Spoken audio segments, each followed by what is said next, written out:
ක්‍රියා කරපු පිරිසක් ඉන්නවා. ඒ ගැන සඳහන් කරනකොට මේ විජේරත්න ආම්මහත්මාලාගේ පරම්පරාව ගැන අපි අනිවාර්යයෙන්ම සඳහන් කරන්න ඕනේ. මේ හේමචන්ද්‍ර විජේරත්න මැතිතුමාගේ පියාණන් අපි හොඳට දන්න කෙනෙක්. අපි සාමනීර කාලයේදී අපිට එතුමා දකින්න ලැබෙන අපේ නායකයන්ගේ දායක මහත්මයෙක් හැටියට අපේ නායකයන්ට ගෞරව කරලා එදා විහාරස්ථානයේ තිබිච්ච තත්ත්වයෙන් ගොඩ අරගෙන ලංකාවේ ප්‍රධාන විහාරස්ථානයක් බවට පත් වීම සඳහා එතුමා උතුම් විදිහේ මහන්සියක් උනන්දුවක් දැක්කොත් ඒ වගේම ලංකාවේ විවිධ තැන්වල විශේෂයෙන් කොළඹ ප්‍රදේශයේ ඉන්න ප්‍රධාන පිරිස මේ ස්ථානයට ගෙන්වලා මේ ස්ථානයේ වටිනාකම පැහැදිලි කරලා දීලා එයාගේ සහාය මේ ස්ථානයේ දිනු කිරීමට ලබා දීපු කෙනෙක් තමයි එතුමා.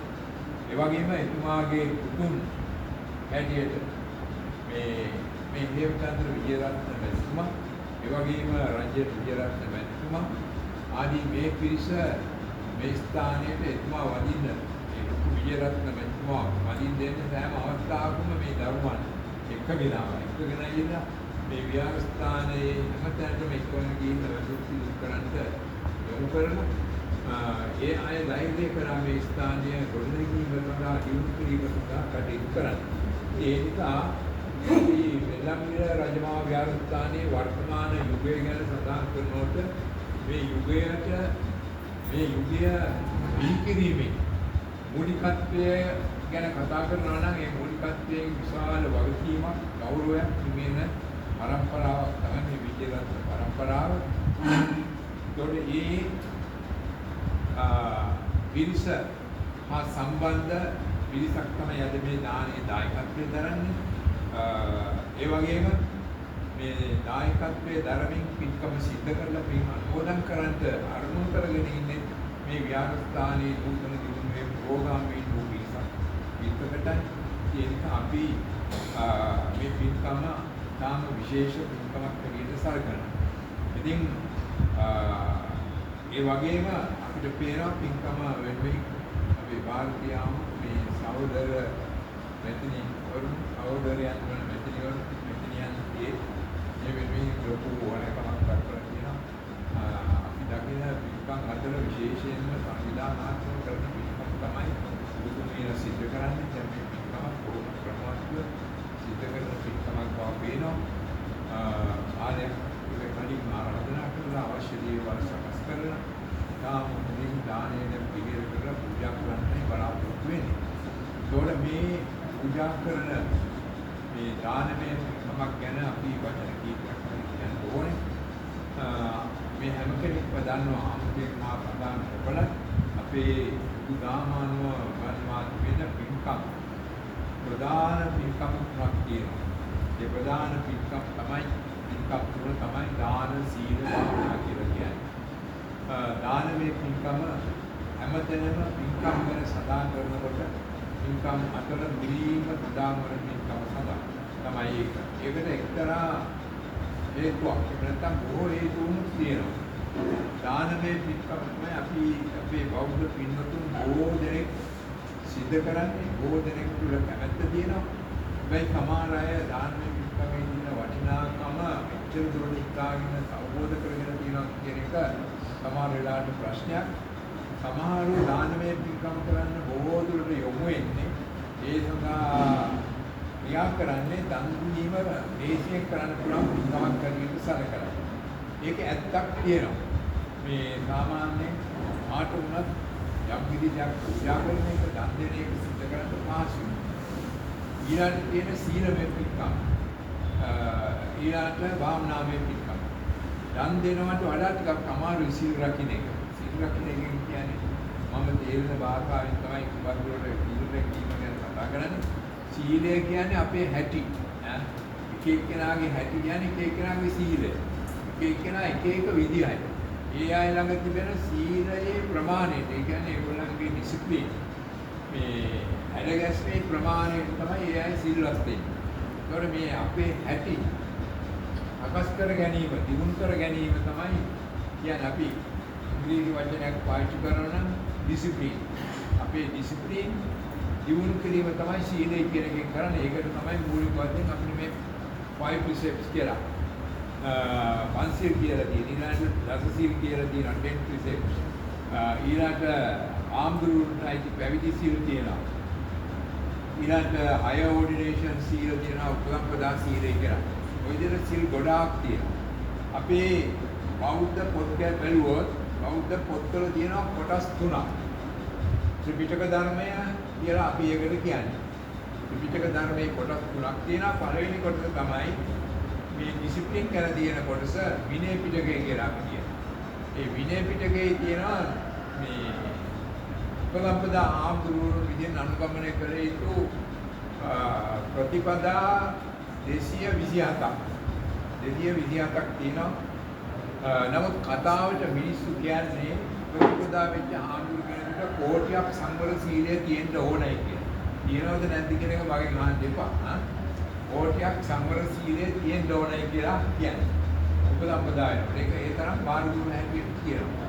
මේ ඒ සිල් අද වලින් ඕම ජීවිත මේ අතේ ඇඟිලි ගන්නට ගණන් කරන්න පුළුවන් සිල් මේ ප්‍රතිපත්ති කීපයක් තමයි අත් වශයෙන් නියම වශයෙන්ම ගැඹුරු සිල්පද තියෙන්නේ.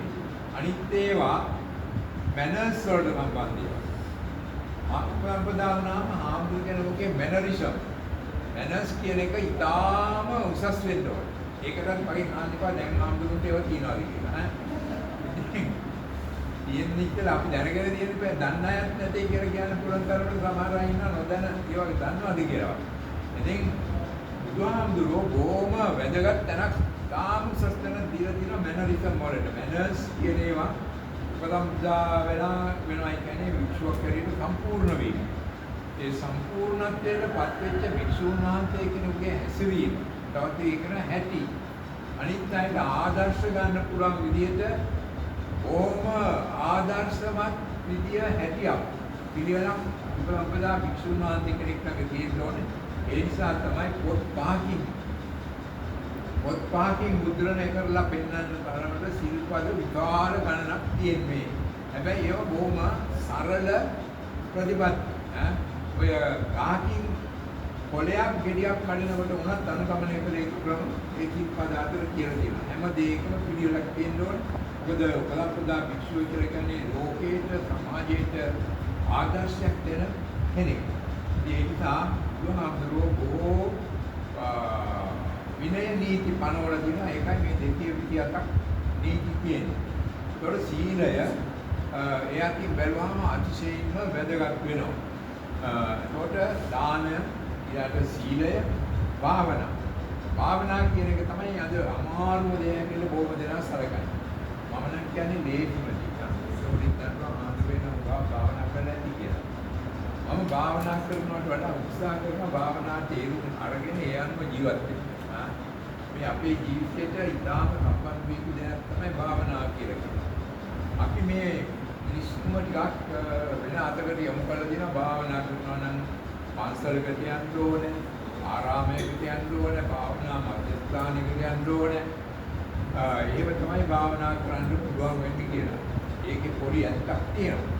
නමුත් මේ භාවනාව කියන එක මේ වාඩි වෙලා දැනක මේ අපි අත්පය අකුලගෙන කරන්නම ඕන එකක් නෙවෙයි. ඒක කරන එක හොඳයි. ඒක විශේෂයක් වෙනවා. නමුත් භාවනා කියලා කියන එක මේ අපේ ජීවිතයේ එදිනෙදා හැමදාම අපිට තිබී දෙයක් තමයි භාවනාව කියන එක. අපි කරන හැම දෙයක්ම 100ක් යුක්තව කරන්න ඕනේ. මේ භාවනාවේ තියෙන වැදගත්ම කොටස තමයි 100 පිටුවා ගැනීම. දැන් මේ අපිට මුණ පාන වෙන ලෙඩ රෝග අනතුරු කරදර ඔය සියල්ලටම මූලික හේතුව මොකද්ද? අපේ සිහිය සතිය අඩුවීම. අපි වැටලා තුවාල කරගන්නේ. අපි ලෙඩ රෝග වලට වාජන වෙන්නේ අපි සිහිය අමතක කරලා අසීහියෙන් යම් දේවල් කරනවා. මම ආහාර අනුභව කරනකොට සිහිය සම්පූර්ණයෙන්ම අමතක කරනවා. විතරින් ආහාර වශයෙන් ගන්න. වාහනයක් කෙරවනකොට සම්පූර්ණයෙන් සිහිය නැතුව එරවන. වැඩි දෙනෙක් ලංකාවේ ඩ්‍රයිවර් ගන්න සිහිය නැතුව තමයි එරවන්නේ. දැන් මේ අවුරුදු කාලෙත් හරියට ඇක්සිඩන්ට් වෙලා විදාල පිටක් කරනවා. වාහනයක් කෙරවන ගමන භාවනාවක් තමයි හොඳ සීයෙන් සතියෙන් යුක්තව වාහනය එළවනවා. එතකොට අපි කෑම ගන්නකොට අපි බොහොම කල්පනාවෙන් යුක්තව අපි කෑම තෝරගෙන කල්පනාවෙන් ගන්නවා නම් ඒකත් විතරක් තියෙන්නේ සීයේ. ඒතකොට මේ භාවනා කියන එක අර අපි ඉගෙනගෙන තියෙන හැටියට මොකක් අමාරු දෙයක්. අර ආරණ්‍යයකට යන්න ඕනේ නැත්නම් පන්සලකට ඉන්න. ඒ වුණාට ගෙදර ඉන්නත් කරන්න පුළුවන් දෙයක්. වාහනයක් කෙරවනකොට කරන්න පුළුවන් දෙයක්. ට්‍රැෆික් ලයිට් එක ළඟ නවතින්න වුණාම කරන්න පුළුවන් දෙයක්. හැබැයි අමාරුයි. සීය පිටවා ගැනීම හරි අමාරුයි. හැම තිස්සෙම අපේ සීය අඩු වෙන වෙලාවල් තියෙනවා. ඒ වෙලාවට තමයි අපි වැරදි කරන්නේ. මම බය නැතුව කියනවා සීය නැතුව තමයි අපි හැම තිස්සෙම කරන ඕනම වරදක් කරන්නේ. සීය තියෙන වෙලාවකට අපි වරදි කරන්නේ නැහැ.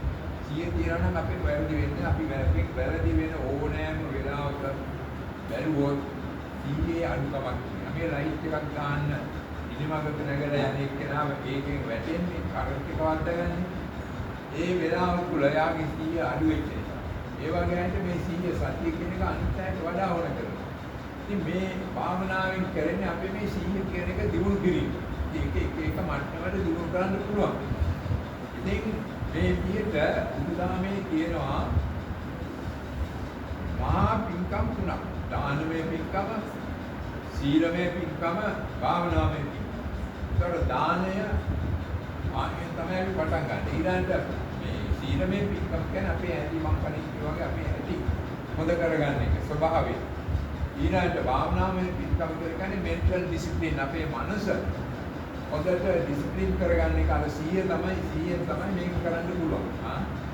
එතකොට සමහර අය කල්පනා කරනවා භාවනා කරනවා නම් මරණ සතියම වඩන්න ඕනේ කියලා. සමහර රටවල වලට ගිහලා අපි මරණ සතිය ගැන කියනවා මොකද ඒක මිනිස්සු බය වෙනවා. බුදුදහමටත් බය වෙනවා මේ මරණය ගැන කල්පනා කරලා සමහර මිනිස්සු බයයි. මරණ සතියම නෙමෙයි. සතිය වඩන්න අපේ ජීවිතේ හැම දෙයකම සීල දිනු කරන එක තමයි භාවනාවේ පිළිපල කියන්නේ. ඒකට අපි කියන්නේ මෙන්ටල් ඩිසිප්ලින්. ඒකට අපි මම මේ කියන්න හදන්නේ දැන් ඔය පින්කම් වලින් මුලට එන්නේ භාවනා කිරීම. මේ දානෙ. ඒ දේශ නිසා නෙමෙයි. දානෙ තමයි මේ ඔක්කොම පින්කම් වලින් වැදගත්ම පින්කම්. දානෙන් තමයි අන්තිමට ඕනෑම කෙනෙක් නිවන් දකින්නේ. අපේ සිද්ධාර්ථ බෝධිසත්වයෝ ඊට පෙර ආත්මවල ආරාසංඛ්‍ය කල්ප ලක්ෂයක් පාරමිතා පුරලා සිද්ධාර්ථ බෝධිසත්වයන් විදිහට උපන්නා. ඒ ඉපදිලා අවුරුදු 6ක් අපි කියනවා සාවුරුද්දක් දුෂ්කර්ක්‍රියා කරයි කියලා. ඒමත් කරලා බෝධීන් වහන්සේ හෙවණේ වැඩ ඉඳලා භාවනා කරලා අන්තිමට තමයි මේ නිර්වාණය අවබෝධ කරගන්නේ. මොකද්ද මේ නිර්වාණය අවබෝධ කරලා කියන්නේ? මම මේ නිවන කියන එක මේ සුත් කරලා කරගන්න කියලා නෙමෙයි. ඇත්ත වශයෙන්ම නිර්වාණය කියලා කියන්නේ හැබැයි මේක තමයි අමාරුම දේ. සියල්ල අත්හැරීම. ආයි කිසි දෙයක් ඉතුරු නැතුව කිසිම දෙයක් කරේ බැඳීමක් නැතුව සියලු තමන් කරේ තියෙන බැඳීම අනිත් ඔක්කොම බැඳීම අත්හැරියා තමන් කරේ තියෙන මේ මම කියන එක අතාරින්න හරි අමාරුයි. ඒකත් අත්හැරීම තමයි අර බෝධීන් වහන්සේ එවැනි වැඩ ඉඳලා අපේ සිද්ධාර්ථ බෝධිසත්වෝ කළේ. ඒ අමාරුම කාර්යය කියන්නේ මොකක්ද ඒකේ තේරුම? අත්හැරියයි කියන්නේ එතන දානයක්. ආසාව සම්පූර්ණයෙන් අත්හැරියා. ඒකට මේ දාණයෙන් උගන්වන්නේ අර ඉතාම දුෂ්කර අපහසුම දේ මේ කිරීමට දෙන පුහුණුව තමයි මේ දාණයෙන් කරන්නේ. දැන් මේ කොහොම මම දැක්ක කොහොම වටිනා විදිහට දාන ප්‍රණීත විදිහට අපි රසන බැලුවත් අපි ඒක කොහොම ප්‍රණීත විදිහට මේ දාන පිළිදෙල කරලා තියෙන්නේ. එහෙම කරලා මේ දැන් මේක මහා සංඝයාට පූජා කරනවා. ඒ පිළිබඳව වියදම් කරලා මාත් වෙලා මේ ගැන පෞද්ගලික කාර්ය කොහෙදාගෙන අපුණත් ಭಾರತೀಯ නම් කතා කරන මේ දානය ගැන සඳහන් කරනවා. ඉතින් ඒම කල්පනා කරලා ඔක්කොම මේ වෙනා කියන්න දැන් මේ පිළිබඳව ආසාවක් දැරලා මහා සංඝයා වාසයෙන් සංඝ වාසයෙන් පූජා කරනවා. ඒකට ඒ පූජා කරන්නේ ඒ පිළිබඳව කිසිදු ආසාවක් නැතුව සියල්ල අත්හැරෙනවා. අන්න ඒ පරිත්‍යාගය තමයි දාන කියලා කියන්නේ. මේ වාහන පූජාවල් නෙමෙයි ඒ පරිත්‍යාගය.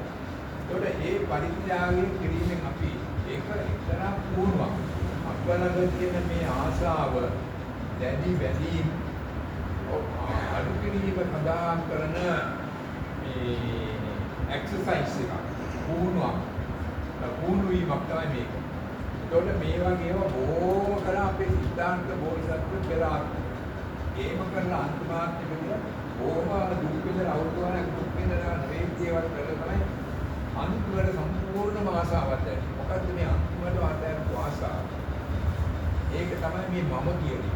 අපිට ඔක්කොගෙම හැමදේම බේරෙන්න පුළුවන් මේ මගෙන් බේරෙන්න. මගෙන් බේරෙන්න බෑ කියන්නේ මම කියන එකෙන් බේරෙන්න කොච්චර අපිට ඒක නොතේරුණාද? කොච්චර දම් දුන්නත් පින්කම් කළත් සම්මුත උදව් කළත් පරිත්‍යාග කළත් මම කියන එක අපි ළඟ තියෙන බෝධිසත්වය. ඒක අටාරණ කෙරුණා අමාරුම වැඩේ. ඒ අමාරුම වැඩේ තමයි මේ බුදුහාමුදුරු සිද්ධාර්ථ බෝධිසත්වයට බුදුවවලේ. ඒතර මම මේ ටික ඔක්කොම කිව්වේ මේ දාණය තමයි අත්හැරීම කියන්නේ. අත්හැරීමේ මූලික අවස්ථාව. අත්හැරීම පිළිබඳ ලබන ප්‍රධාන පුහුණුව තමයි දාණය. ඒ නිසා මේ දන් දෙනවා කියන එක සුළු කටයක් නෙවෙයි. සියලුම පින්කම් අතර ප්‍රධාන පින්කම තමයි දාණය.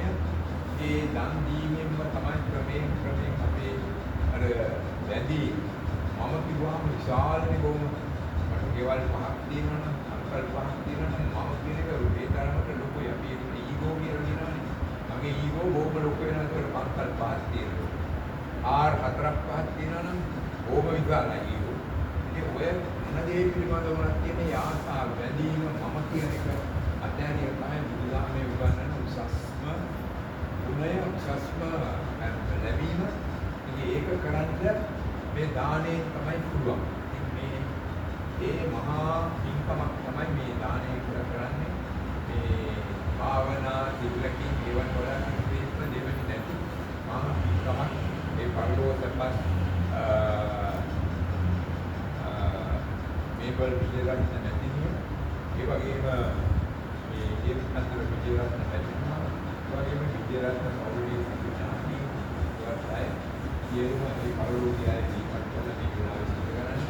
ඒ නිසා අර්ථනා කරන්න අපි කරනවා මේ සියලුදේ මේ සමිත වශයෙන් මහා සංඝරත්නයේ පූජා කරනවා. ඒ ලැබෙන ඒ නිසා ලැබෙන ඒ උතුම් පින්කම නිසා ලැබෙන පින් මේ පරලෝකපත් අයි සෑම දෙනාට පිහිටීමේ ඒ සෑම දෙනාටම නිවන් ලබා ගැනීමට අමරදුකින් කරවීමට ශක්තියක් වේවා කියලා ප්‍රාර්ථනා කරනවා.